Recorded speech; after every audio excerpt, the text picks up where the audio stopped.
Do you have trouble making difficult decisions or speaking truth in difficult places? I know for most of us, we don't have a problem telling good news. We don't.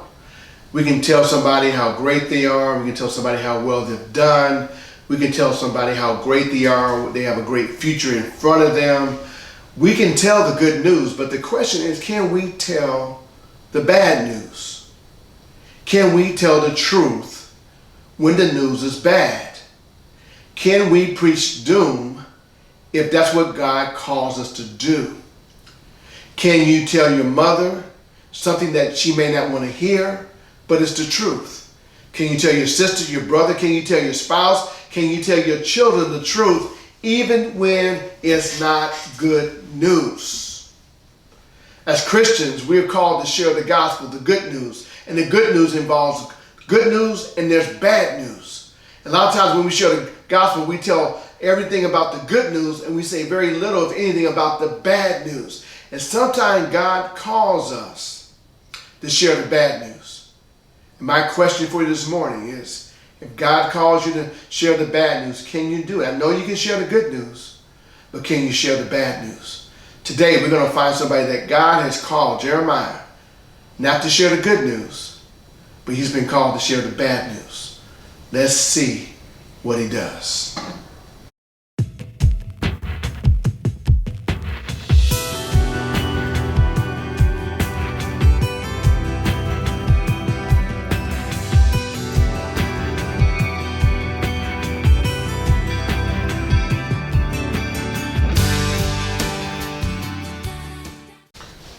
Hello, my name is Reverend Dr. John W. Wilson III, bringing you the Sunday School lesson for this week.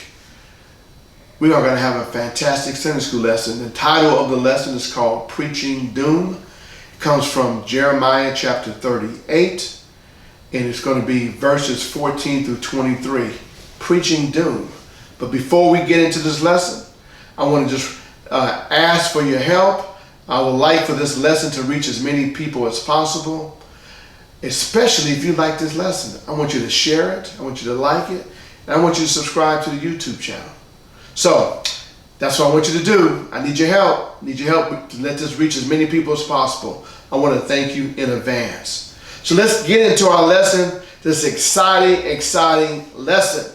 It is a fantastic lesson. It's a tough lesson, but it's an important lesson. It's a powerful lesson. It's a lesson that's not necessarily positive, but it's real. It has real consequences. And sometimes we need a reality check, and this is a reality check right here, especially for the people living during the time of Jeremiah in the southern kingdom, but it's a reality check for those who live in the year 2021. So let's get into it. Preaching doom. Let's give a little bit of background. Let's look at Jeremiah is the prophet here that's going to preach doom. Jeremiah is a prophet of the southern kingdom. He's preaching to Judah. Judah is in a terrible situation. Jeremiah is often called the weeping prophet. Many people may have suggested that he's called weeping because God did not allow him to get married, but in reality he's a weeping prophet because he is the constant bearer of bad news to the king of Judah. He has to be the one that is preaching gloom and doom to the people of Israel, and he takes no joy in that, but he's obedient to God and he does that, and it breaks his heart to have to do that. It breaks his heart knowing what is going to happen to the people of Judah. So that's why he weeps. He weeps for the message. He weeps for what's going to happen on the future of the people of Judah. So we have Zedekiah is the king. The setting here is close to 586 BC, but I want to backtrack to 597 BC when Zedekiah comes to be king of Judah. It's an interesting way he did that. He did not become king through natural means. That means through succession. His father was not the king. Jehoiakim was the king at 597 BC. He was only king for 3 months and 10 days. Then Zedekiah was appointed by the king Nebuchadnezzar of Babylon. How did that happen? This is what happened.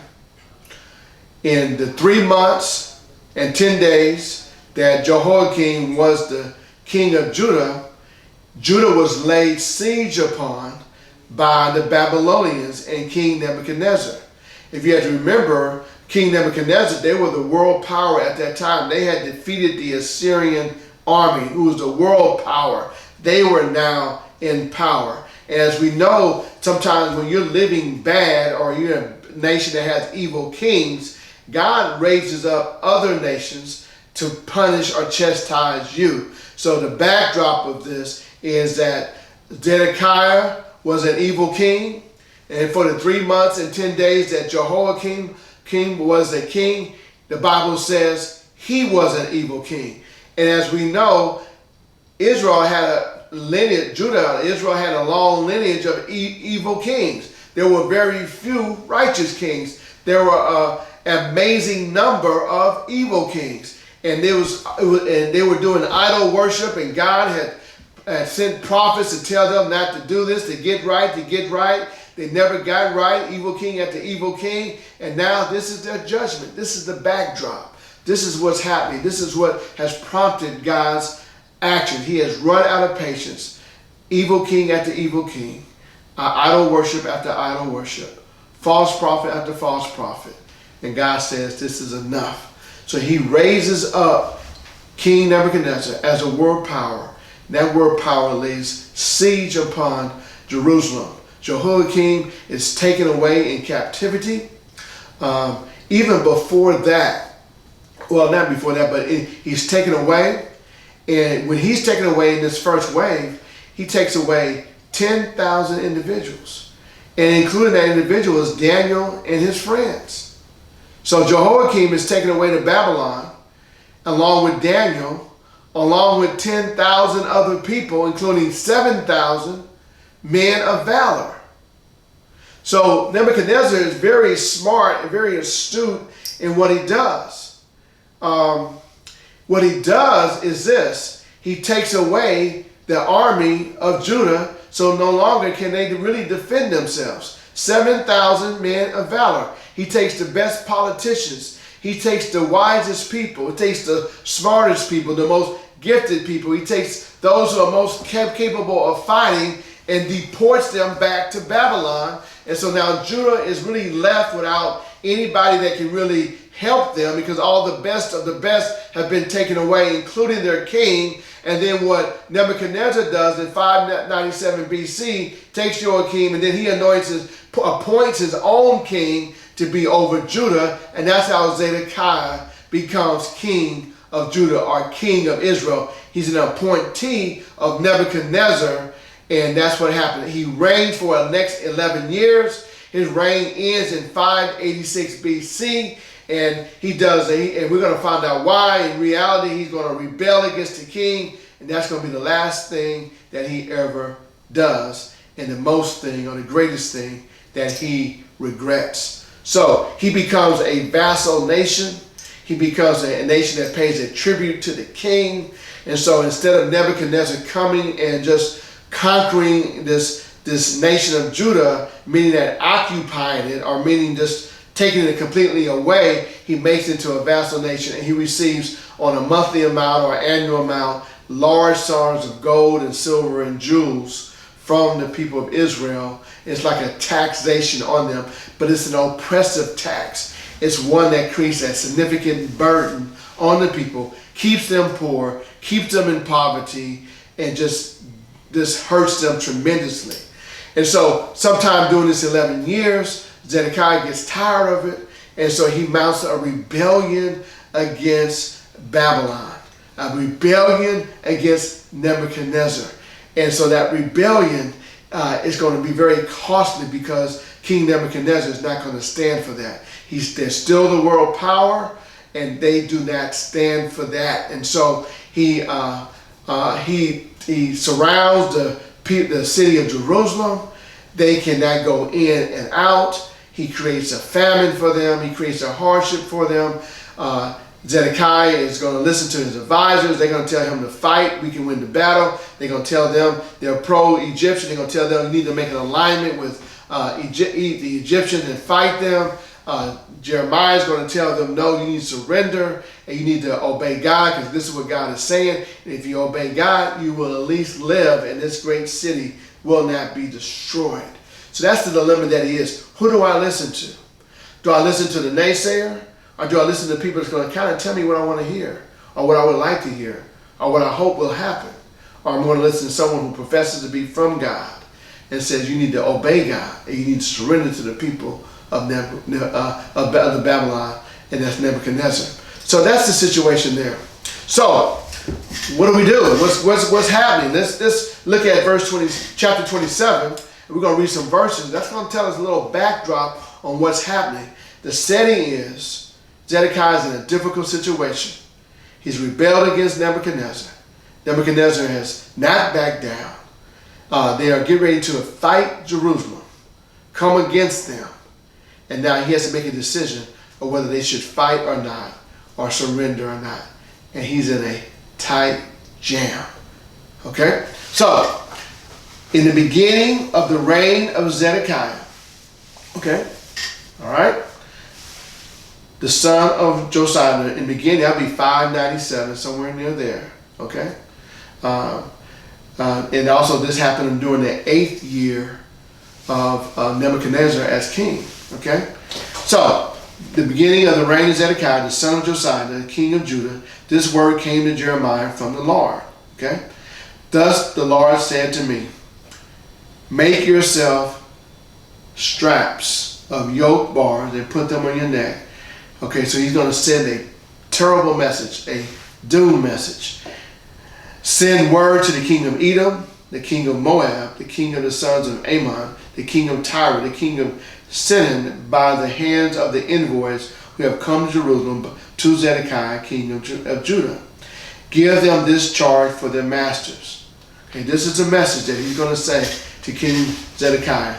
Thus says the Lord of hosts, the God of Israel. This is what you shall say to your masters.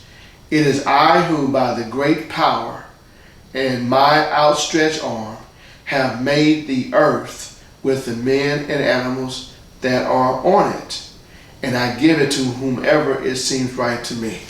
What does he say that? God, Jeremiah said, God says he's the maker of heaven and earth. He reigns supreme. He's the King of kings. He's the Lord of lords. I've made this earth. I've made these animals. They're mine. I give them whom I want to give them to. And so he's saying right now, I'm about to give them to somebody other than you. They're about to be taken away from you and given to somebody else. Look what he says. And I have the sovereign authority to do that because I'm the maker of heaven and earth. And now I have given all these lands into the hand of Nebuchadnezzar, the king of Babylon, my servant. And I have given him also the beasts of the field to serve him. I'm giving him everything. I'm giving this land. I'm giving him all the livestock, all the animals there. And I'm giving him all the nations. Look what he says. All the nations shall serve him, his son and his grandson. So not only will they serve him, they'll serve his son and then his son, generation after generation, until the time of his own land comes. When it's time for him not to have that anymore, which I decide, that's when it will end. Then many nations and great kings shall make him their slave. So after I'm through with him, he will become a slave, or his nation will become a slave of somebody else, namely Persia.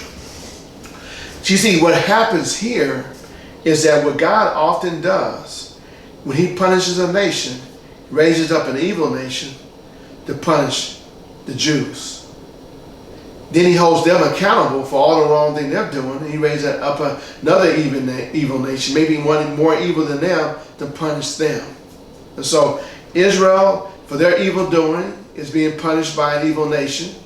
Nebuchadnezzar and the Babylonians, for their evil and cruelty, God doesn't condone what they're doing. He's allowing them to rise up. They'll be punished by Persia. And then Persia will be punished by somebody else. That's what God often does with nations. He raises up people other nations to punish them.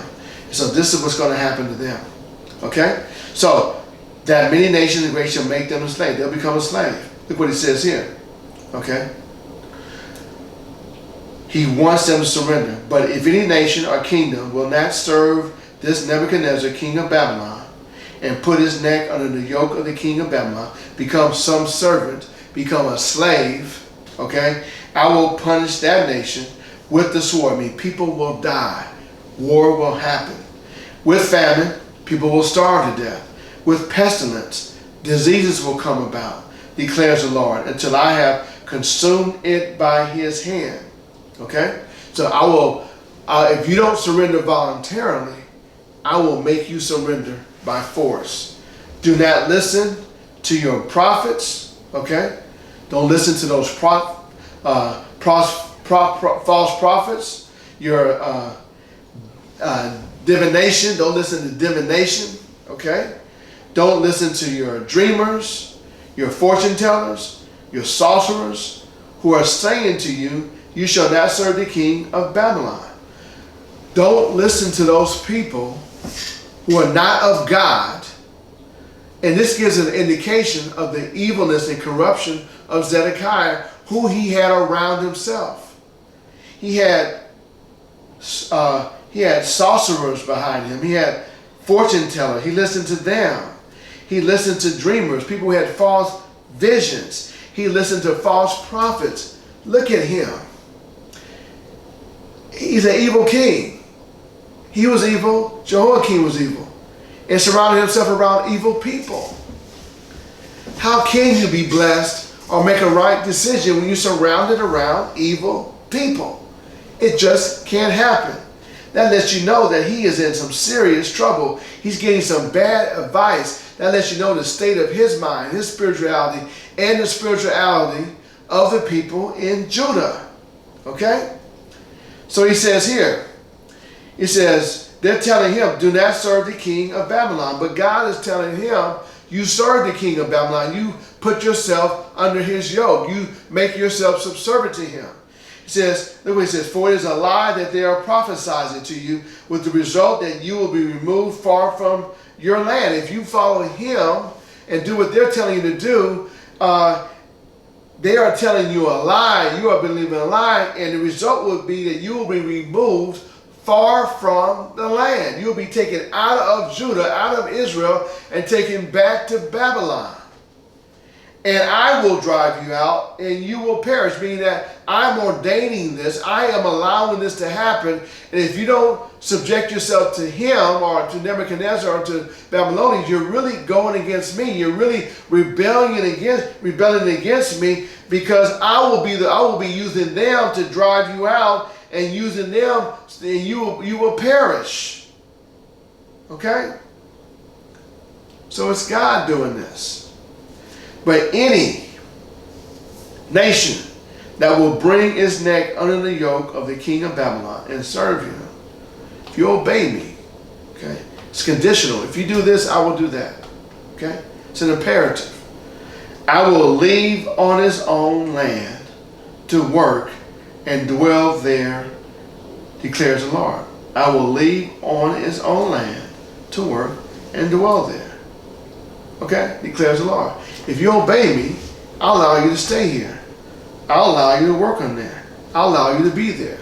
I'll be there with you. Okay? So, will it be easy? No. Will it be hard? No. Will it be better than the consequence? Because remember, they are under judgment, which they don't really seem like they understand. And so, there are going to be some difficult times, but I'm giving you the lesser of two evils. One evil is that disaster is going to happen to you. You're going to be exported out. And the other one is that you're going to be maybe an oppressive nature, but at least you'll be living in home. At least you'll be living in Jerusalem. At least you'll be in your familiar surroundings. You will be taken to a foreign land. That's what he says right here. So this is the backdrop. And so when we get to verse 38, this is a parallel conversation, meaning that this is not necessarily a second conversation, but this is another telling of the first conversation. And look what it says here. And I'm not going to repeat it, but he tells them that same thing. Okay? And this is what he says right here. Thus says the Lord, he who stays in the city shall die by the sword, by famine, by pestilence. But he who goes out of the Chaldeans shall live. He shall have his life as a prize of war. Meaning that you may lose everything else. You may lose everything else. But guess what? You'll at least have your life. Thus says the Lord, the city shall surely be given into the hand of the army of the king of Babylon and be taken. Then the official said to him, okay, this is after he said that bad message that they didn't like.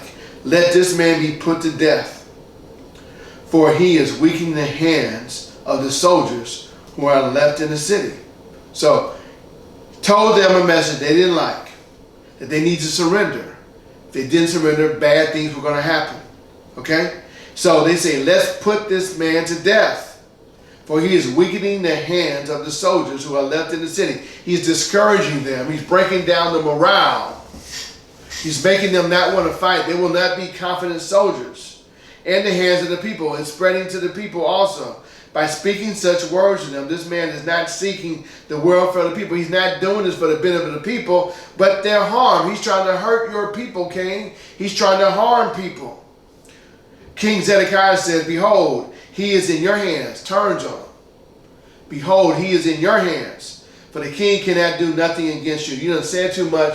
You done said too many bad things. I'm going to put you in their hands. Do what you want with this guy.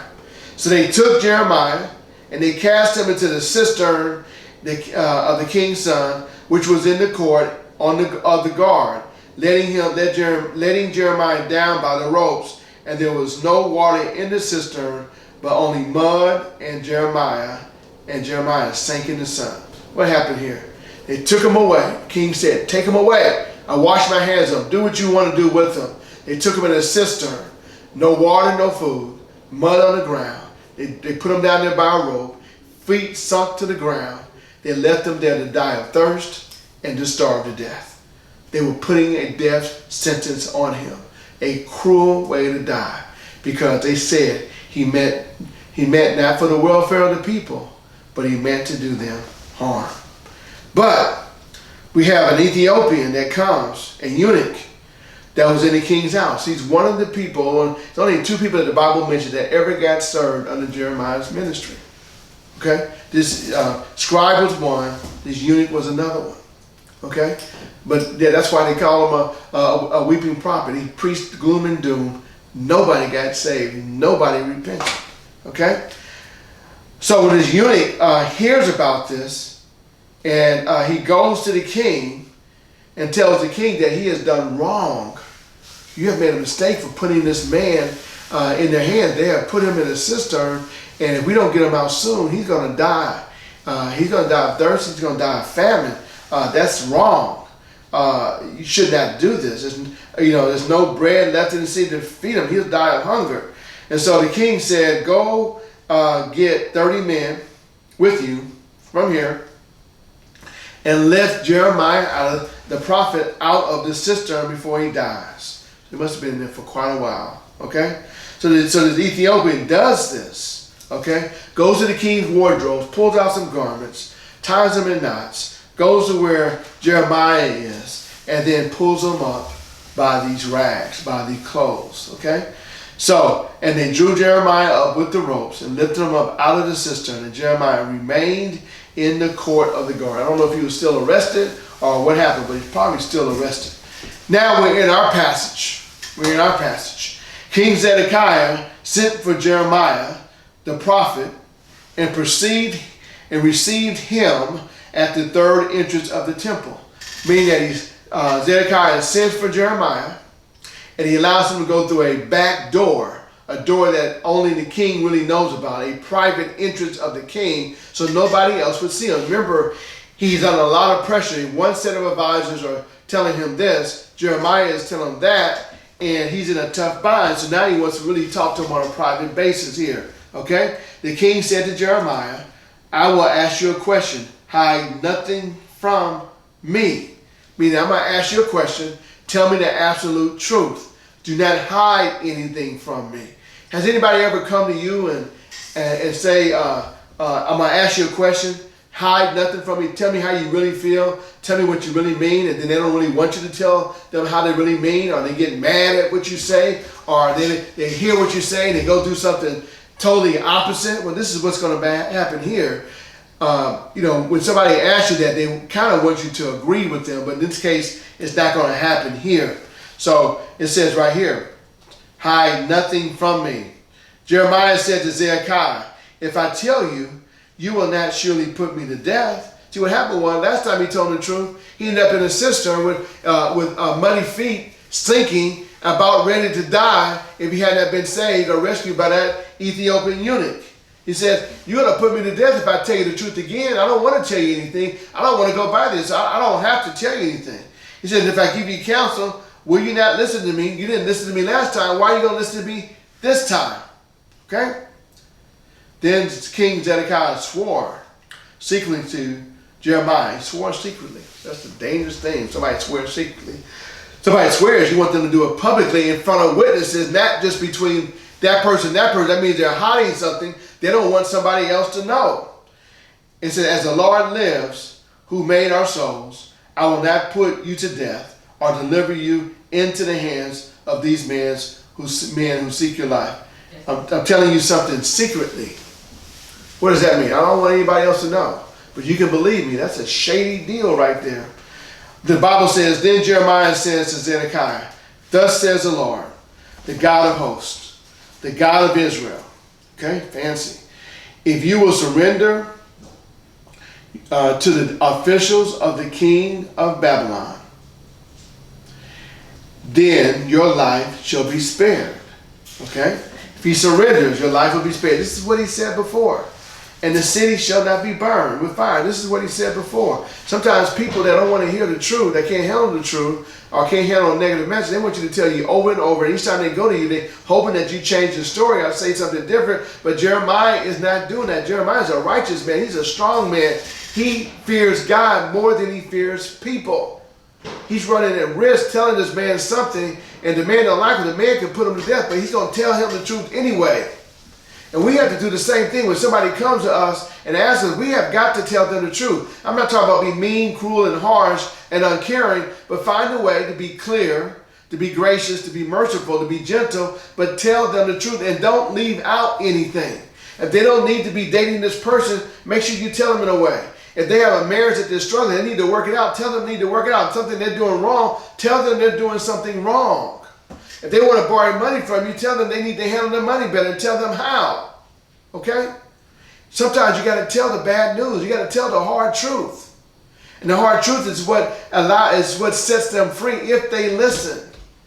And what's happening here, Jeremiah is giving the king Zedekiah a word from the Lord, telling him the cold, hard truth. And this person right here is going to be held accountable for hearing the truth, because you and I are always held accountable when we hear the truth.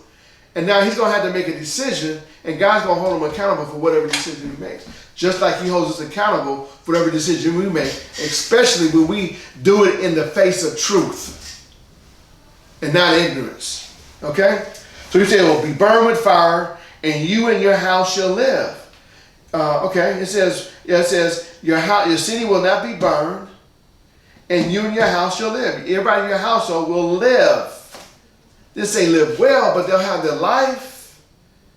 And then he says, but if you, a conditional statement, a conjunction, an imperative, but if you do not surrender to the officials of the king of Babylon, then this city shall be given to the hand of the Chaldeans. Chaldeans, Babylon, same thing.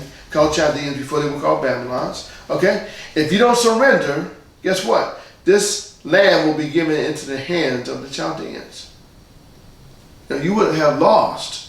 And shall be burned, and shall burn it up with fire, and you shall not escape from this land. So if you don't surrender, the city that you love, instead of being saved, it will be burned. Instead of you being able to be living and alive, you will not escape, and you will die. Okay? King Zedekiah said to Jeremiah, I am afraid of the Judeans who have deserted to the Chaldeans, lest I be handed over them and dealt with cruelty with me. See, the issue is that those people that left with Jehoiakim and Daniel, They're there in Babylon. So he's fearing that this king will come and get him, deport him there, put him in the midst of those people. Those people are mad at him, will blame him for their fate in life, what happened to them under the Babylonian rule. They'll say that, if you'd have done this and that should have happened. They will take their anger and frustration and hurt out on him, and he doesn't want that to happen. He thinks that's what's going to happen. They're going to treat him harshly, treat him cruelly, because they're going to blame him for their predicament. Okay? Which is probably rightly so. All right? It says here, Jeremiah said, "You shall not be given to them. Obey now the voice of the Lord in what I say to you." But he's saying, look, I'm going to take that off the table. That is not going to happen to you. You will remain here. You will not be subjected to them. I'm going to take your greatest fear and tell you that it's not going to happen. Now I'm going to ask you again, now what's keeping you from obeying God and submitting yourself under the authority or rule of Nebuchadnezzar? Okay? So that excuse is gone. Okay, that's wiped off the table. That's done. It says, Jeremiah says, "Obey now the voice of the Lord in what I say to you." Obey, obey, obey. And it shall be well with you. You might not be as bad as you think it is if you obey. And your life shall be spared. But if you refuse, conditional, to surrender, that is the vision of which the Lord has shown me, behold, all the women left in the house of the king of Judah will be left out of the officials of the king of Babylon, and we're saying that we're being led out of the officials of the king of Babylon, and we're saying. Let me rephrase that a little bit, okay? It says right here, if you obey, it'll be well with you. Your life will be spared. If you refuse to surrender, I'm giving you a vision of what it's going to be like, which the Lord has given me. This is straight from God. This is nothing I made up. Behold, all the women left in the house of the king of Judah were being led out to the officials of the king of Babylon. And we're saying this: your trusted friends have deceived you. Your advisors, those people you looked up to, those prophets, those fortune tellers, those sorcerers, those people of that nature that you value so high that claim to be your friend, they have deceived you, a better word, they have misled you. And it says here, and prevailed against you. You got into a serious debate with them, and you told them what you were thinking about doing, or what you wanted to do, and they convinced you, they overpowered you into doing something that you knew was wrong, or doing what they wanted you to do. So they deceived you, and they prevailed against you in the time in which you talked with them or discussed it with them. Now that your feet are sunk in the mud, your feet are like Jeremiah's feet. You can't move. You can't go anywhere. You're going to die. You're going to starve. It's going to be tremendous difficulty and hardship. Now they turn away from you, which is appropriate. Now, and it says here, all your wives, whatever many wives you have, your sons, shall be led out of the Chaldeans, led out to the Chaldeans, and you yourself shall not escape from their hand. Okay? So if you don't surrender, all your wives and sons will be captured by the Chaldeans. They'll be marched out by the Chaldeans, and you yourself will try to escape, and you will not be able to escape from their land. I'm going to tell you what's going to happen in the end later. But shall be seized by the king of Babylon, and the city shall be burned with fire. So they will capture you, they will capture your family, and they will burn down the city and burn down your house if you don't surrender. But if you do surrender, you have your house, you have your city, and you have your family. Okay? Let me read something that's going to happen later, okay? Fast forward a little bit, okay? All right? So we're going to read, I'll read right here. When Zedekiah, the king of Judah, and all the soldiers saw him, they fled, going out of the city at night by way of the king's garden through the gate between the two walls that went toward Arabah. But the army of the Chaldeans pursued them and overtook Zedekiah in the plains of Jericho. Okay? So they went to escape, But the army of the Chaldeans, the Babylonian army, overtook Zedekiah in the plains of Jericho. And when they had taken him, they brought him up to Nebuchadnezzar, the king of Babylon. Okay? So the question is that when he brought Zedekiah in front of the king, I wonder what kind of mood he was in. What kind of mood was he in? Okay? I'm sure he wasn't happy. And this is what he says right here. And the king passed sentence on him. The king of Babylon slaughtered the sons of Zedekiah at Riblah before his eyes. Zedekiah witnessed the killing, the brutal killing of his sons. And the king of Babylon slaughtered all the nobles of Judah, all his closest advisors, his friends, people that he trusted. He killed them all. Then he put out the eyes of Zedekiah and bound him in chains to take him to Babylon. So the place where he didn't want to go, he ended up going. The last thing he ever saw were his sons and nobles being slaughtered, and that was on purpose by Nebuchadnezzar.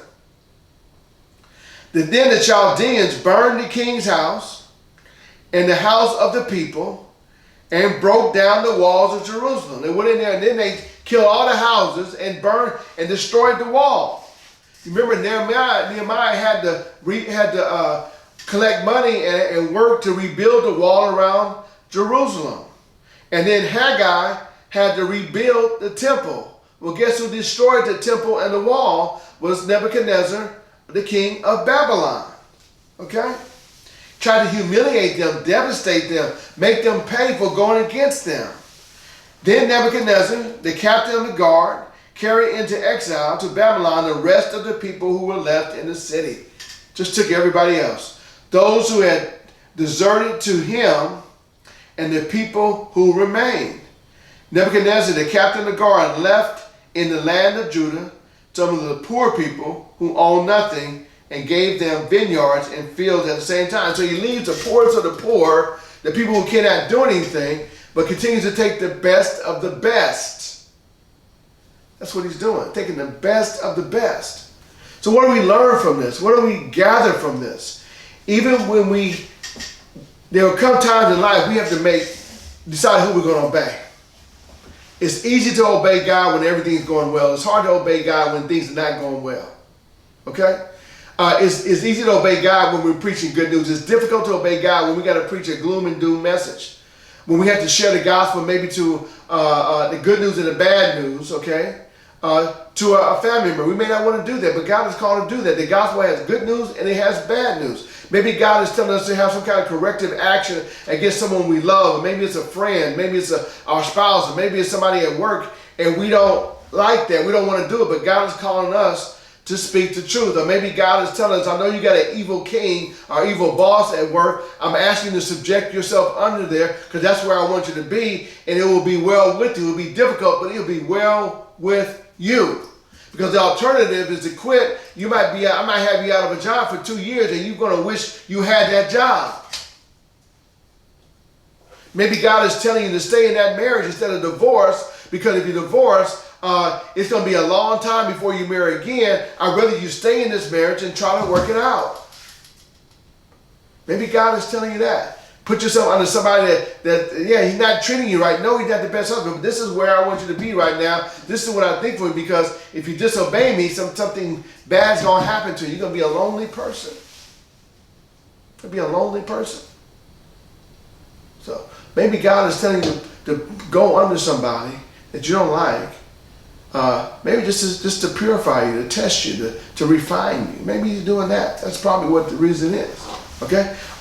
So here, the other thing that this lesson does for me, it helps me understand the seriousness of leadership. People in leadership have got to be godly leaders. If they're not godly leaders, there's devastating consequences. If you're a leader who the Bible describes Zedekiah as being stiff-necked, meaning they're stubborn, hard to get along, don't listen well. Not bendable, not flexible, didn't want to listen to God, and it cost them everything. Going into leadership, you have to be careful if this is what God has called you to do. It's no joke. It's nothing to play around with, whether you leadership in the church, in the public, on your job. God's going to hold you accountable. Okay? And how you do may depend on how well you fare in that job or in that position that you have. Okay? Okay? You being a leader is not an easy thing. It's a difficult thing. It's one of the most difficult positions you can be in. Okay? So, we have learned a lot from this lesson. I hope this lesson has really been beneficial to you. We know that God does run out of patience. And we know that God, even in this situation, in the situation of their judgment, because this is their judgment, God still extended grace and mercy. He said, look, if you do this, it won't be as bad as it has to be. And these people being stiff-necked and their heart hardened, like Zedekiah's heart was hard and his neck was stiff, followed right along and disobeyed God, and the worst thing happened to them. What a terrible thing. What a terrible thing. Read the Bible. Be able to hear from God. Surround yourself about godly people so you can hear from godly people. A lot of times in the hospital, people, they think they know, but they really don't know. And they're moments away from their eternity. Tough thing. And some have made the right decision, some have not. Some have made the difficult decision, and some have not. Well, people, I love you. God bless you. I will see you next week. Won't see you, but I hope you join me next week. And may you have a great Sunday, a great Sunday school. I love you, and I love you much. Remember, sometimes as a Christian, we may have to weep. That's part of God's plan. He has many good things ready for us. God bless you.